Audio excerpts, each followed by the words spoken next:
ለውጡን በመደገፍ እና ባለመደገፍ ጎራ የመቀያየሩ ጉዳይ በአማራ ዲያስፖራ የሚወሰን አይደለም። በሁሉም ዲያስፖራዎች የሚታይ ነው። በውጭ ሀገርም ብቻ የሚወሰን አይደለም። በሀገር ውስጥም ያ ነገር ሊያጋጥም ይችላል።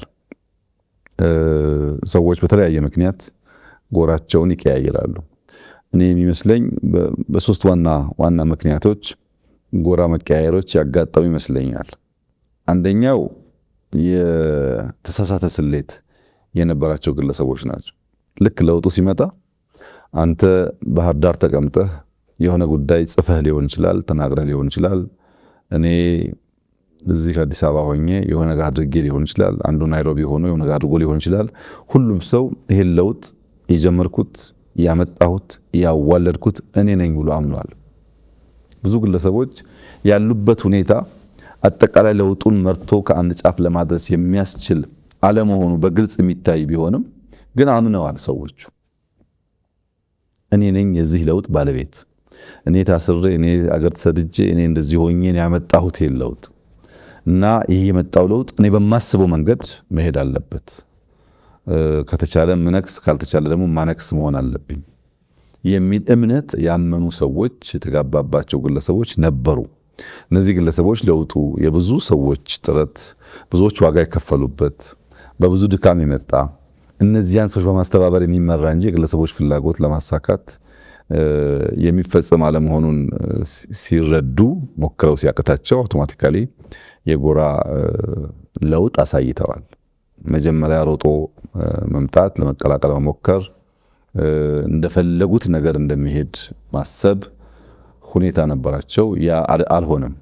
አንድን ለውጥ በራስ መመዘኛ በራስ መነጽር ብቻ ማየት ስትጀምር የሌሎችን ማድመጥ ሲሳነ ይሄ ችግር ያጋጥማል። እኛ ለውጡ መጥቶ በህግ ስልጣን ከያዘን በኋላ የኛ እምነትና እውቀት በቂ አይደለም። የህዝቡን ልብ ትርታ ማድመጥ አለብን። ህዝቡ እንደሚያስብ ማወቅ አለብን ብለን ያደረግነው ሙከራ እንኳን አይተው ትምህርት አለመውሰድ ማለት ነው። ሁለተኛው የጎራ መደበላለቅ የሚታየው ለርካሽ ዓላማ የሚቃወሙ ሰዎች ናቸው። ከዩቱብ ንግድ ጋር የሚያያዝ ወይም በአንዳንድ ሀገራት አሳይለም ለመጠየቅ ጥገኝነት ለመጠየቅ መደረግ ሙከራ መቃረን፣ መሳደብ፣ ማንቋሸሽ ብቸኛ መንገድ ነው የሚያስቡ ሰዎችም እንዲሁ አሉ። ይሄን የምታየው አንዳንድ ሰዎች በጣም ያንቋሽሹ ሳደብና ኢትዮጵያ ሲመጡ እኛ እኮ እንዲህ ያልመሰለንም ሀገር ተቀይሯል፣ ብዙ ለውጥ ነው ያለው፣ በደንብ አልነገራችሁንም፣ በጣም እንደተጸጸቱ ሰዎች ሆነው ይቀርባሉ።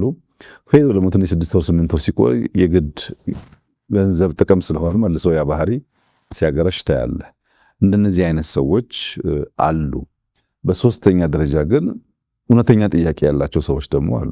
በአንዳንድ ጉዳይ ላይ እውነተኛ ጀኖን ጥያቄ አንስተው በበቂ ደረጃ ምላሽ ያላገኙ ሲመስላቸው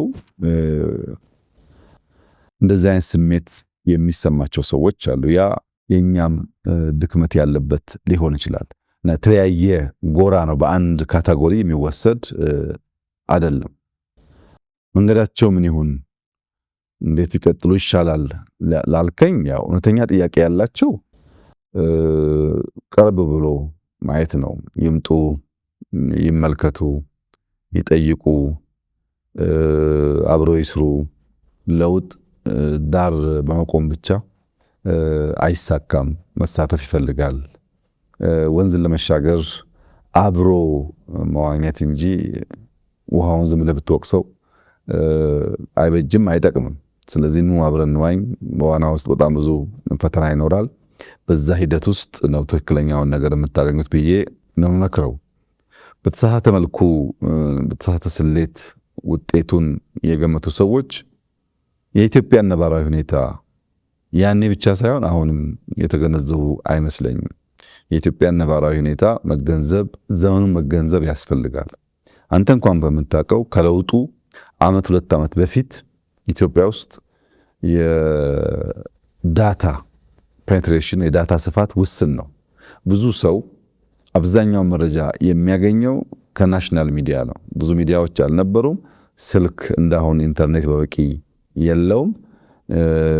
ዳታ በስፋት አልተሰራጨም። ብዙ መረጃ የሚሰራጭበት መንገድ ውስን ነው። አንተ ብቸኛው ተናጋሪ ልትሆን ትችላለህ። አሁን በጣም ብዙ ተናጋሪ፣ ብዙ ተንታኝ፣ ብዙ አዋቂ ያለበት ጊዜ ነው። በአንዳንድ ጉዳዮች ላይ ብዙ መረጃም ያለበት ጊዜ ነው እና ነባራዊ ሁኔታውን ማወቅ ያስፈልጋል። ለውጥ የአንድ ሰሞን ድግስ አይደለም፣ ሂደት ነው። በዚያ ሂደት ውስጥ ብዙ ጉዳዮች ሊቀያየሩ ይችላሉ። ረጅም መንገድ መሆኑን አምኖ ራስን አስተምሮ ራስን አጀስት ማድረግ የሚያስፈልግ ይመስለኛል። ጫና መቋቋም የሚሳናቸው ለጊዜያዊ ችግር ሲሉ ደግሞ ሸብረክ የሚሉ ሰዎች ጥጃው ሳይወለድ በረቶ ይዘጋም። መከራው፣ ችግሩ፣ ሂደቱ በአጭር ጊዜ ውስጥ የሚፈጸም ስላልሆነ ለርካሽ ዓላማ ለርካሽ ጥቅም ሲባል ከቁም ነገር መጉደል አይሆንባችሁ።